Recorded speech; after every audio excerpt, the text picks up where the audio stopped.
tema resiliência em tempos de crise.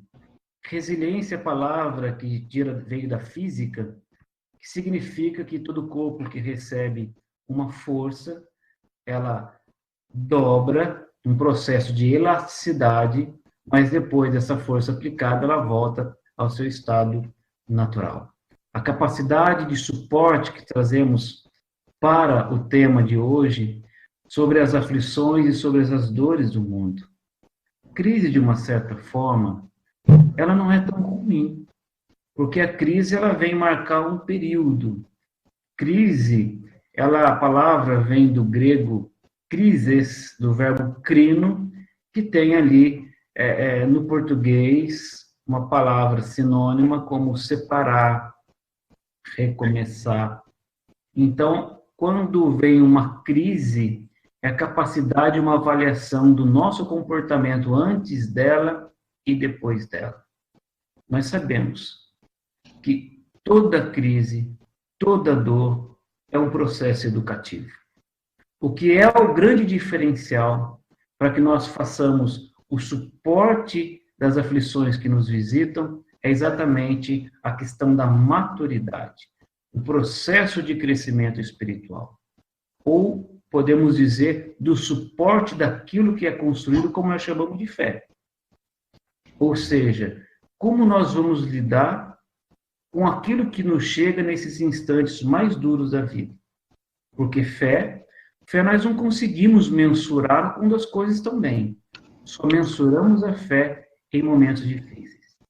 É fácil a gente falar de fé sentado de frente à praia, com o pezinho na areia, tomando uma aguinha de coco. Mas como que nós vamos falar de fé nos momentos mais difíceis da vida? Eu quero trazer uma reflexão, um trecho de um poema de Carlos Drummond de Andrade.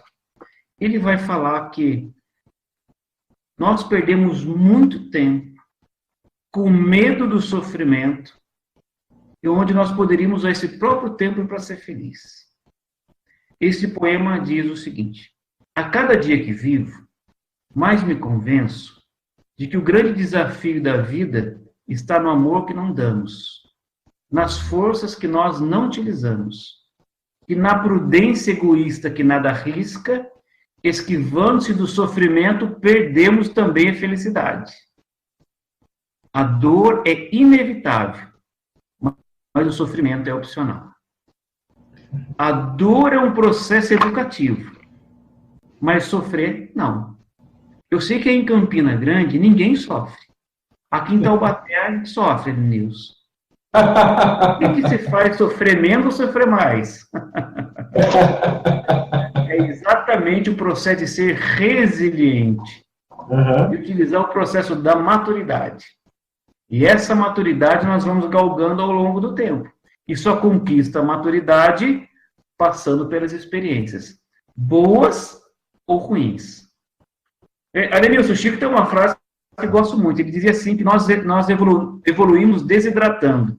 Olha que coisa interessante. Mas como assim, Chico, evoluímos desidratando? Ou pelas gotas de suor que venhamos a derramar pelo trabalho, ou pelas lágrimas que venhamos a derramar pelas dores alheias. Ou seja, de uma certa forma a gente vai crescer. Ou pela dor, né? Como diz o ditado popular, ou pelo amor. Mas a capacidade de fazer enfrentamento, porque existem situações que nós não vamos conseguir resolver, nós só precisamos enfrentar. Nós vivemos uma crise mundial hoje, a crise da Covid-19, mas dentro de uma crise mundial, uma crise coletiva, cada um de nós trazemos a nossa crise individual, que foi somatizando, aumentando, ampliando, de acordo com que a maturidade nos dá a capacidade de enfrentamento ou não é? Ou muitas vezes nós vamos chegar num processo que a psicologia vai chamar de doenças psicossomáticas, estamos somatizando vários processos, situações mal resolvidas que ao longo do tempo se somatizam e chega um momento que ela eclode. E aí nós vamos refletir sobre o processo da dor na nossa vida. Muitas vezes vamos buscar a casa espírita para que a nossa dor seja retirada, e muitas vezes são assim, né? E a gente vai refletir numa frase que eu gosto de dizer, que a dor é um processo natural. E a doutrina espírita não tem função de tirar a nossa dor. ela tem a função de tirar o nosso desespero, que é muito diferente. Não dá para tirar a dor, porque a dor é um processo educativo, e nem sempre a gente está disposto a enfrentá-lo. Então, quando Drummond vai falar que a dor é um processo natural, é exatamente isso. Todos vamos enfrentar. Joana de Ângeles, no livro Despertar do Espírito, vai dizer que nenhuma criatura humana se encontra na Terra sem atravessar, vez ou outra, a noite escura da alma. O que é essa noite escura? É exatamente esse contato comigo, com o outro, mas principalmente comigo mesmo. Os meus medos, as minhas dúvidas. Porque o medo é um processo natural. A Covid-19 trouxe para as pessoas o medo, faz parte do processo. Mas o excesso dele gera pânico. É aí que é o grande problema. E o pânico nos paralisa, nos fortifica de uma certa forma, exatamente as experiências difíceis. Mas se eu passar de um limite, esse sofrimento ou essa dor não me auxilia em nada. Eu fico paralisado. Então podemos dizer que a dor é um cinzel que lapida o espírito, retirando a cada tempo as arestas das imperfeições para reviver mais consciente em si mesmo. Mas nem sempre isso acontece. Podemos refletir, Lenilson, a dor nos faz crescer? Podemos pôr um ponto de interrogação. O telespectador vai ficar refletindo. Eu tenho certeza que alguns vão ficar até sem saber qual a resposta da tua indagação no momento, porque depende muito da experiência e do momento existencial que cada um se encontra. Exato. Mas eu aprendi com a vida, tanto com a psicologia, como principalmente com a doutrina espírita, porque a doutrina espírita traz uma psicologia muito moderna, de que a dor é um convite para a aprendizagem, para a mudança. É sim. E essa questão do sofrimento como sinônimo de desespero, eu lembro-me de um momento em que eu fui aconselhado por um mentor espiritual de um amigo, certa feita. O mentor espiritual disse para mim assim: meu nego, o desespero fica para aqueles que não têm fé. Exatamente. E essa capacidade de enfrentamento, né, Lenilson? Como você colocou, vai depender da maturidade. Porque tem pessoas que vão passar pelo sofrimento, mas não atingir o nível de maturidade ou não sustentar a sua fé e não melhoram. Porque é o seguinte, eu preciso passar pelo processo da dor, mas ela precisa mover sentimentos interiores em mim. Se não há um despertamento, como brilha a vossa luz, vós sois luzes, vós sois deuses, se eu não modifico em mim esses potenciais e nada se muda, o processo da dor não resolveu muito. Por isso que nós estamos reencarnando várias vezes, repetindo a lição. Eu preciso passar novamente pelo processo. E até que eu aprenda isso. E Jesus tem paciência conosco. Sim. Dá possibilidade de escolha, né? Como diz Emmanuel, o nosso pensamento cria a vida que procuramos através do reflexo de nós mesmos. O grande problema é que a gente não quer parar, não quer sofrer, não quer passar pelo processo da dor. Isso não existe. Agora, o sofrimento vai depender da nossa maturidade. Eu queria refletir num outro tema, numa outra obra que eu gosto muito, que traz Saint-Exupéry, na obra O Pequeno Príncipe, num diálogo maravilhoso que o Pequeno Príncipe tem com uma rosa. Lembra da rosa, Lenilson? Era uma rosa vaidosa e ele queria conhecer outros mundos, mas ele não ia, porque ele tinha que cuidar dos vulcões e tinha que cuidar da rosa. Ela gostava que se colocasse uma redoma de vidro, porque ela não gostava de tomar a friagem, como dizia minha avó, à noite.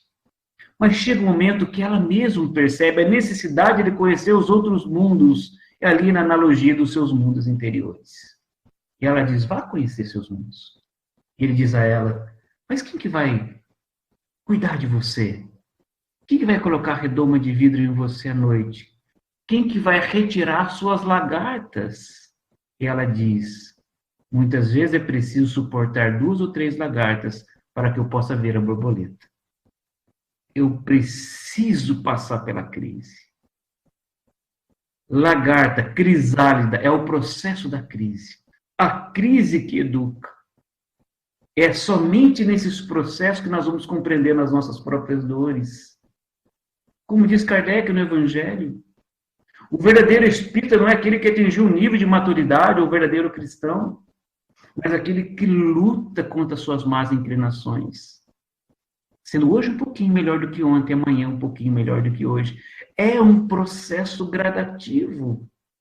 Mas nós não queremos passar pelo processo da crisálida. Há uma necessidade de mostrar para as pessoas o tempo todo que nós estamos felizes. Mas temos uma dificuldade de mostrar para nós.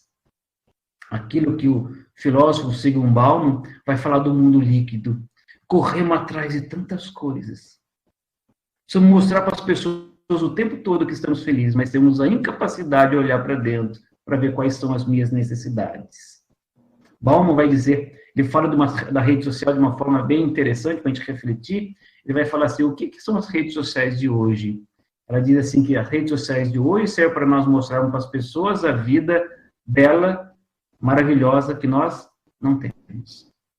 Verdade. A felicidade fachada. Que muitas vezes não estamos buscando felicidade, mas estamos buscando euforia.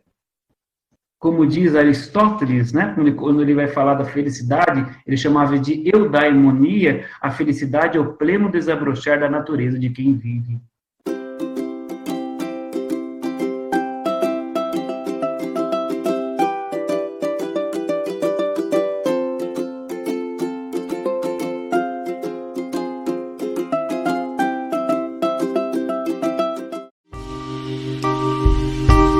TV Chico Xavier, a sintonia do bem. Acesse tvchicoxavier.com.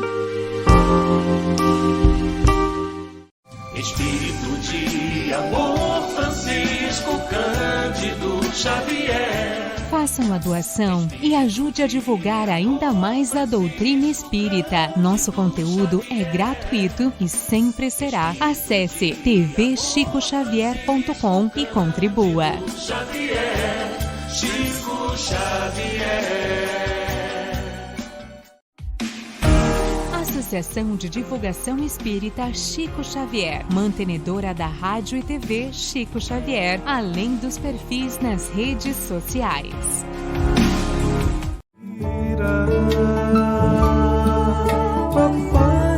A TV Chico Xavier está também nas redes sociais. Acesse facebook.com/TV Chico Xavier, instagram.com/TV Chico Xavier e youtube.com/TV Chico Xavier.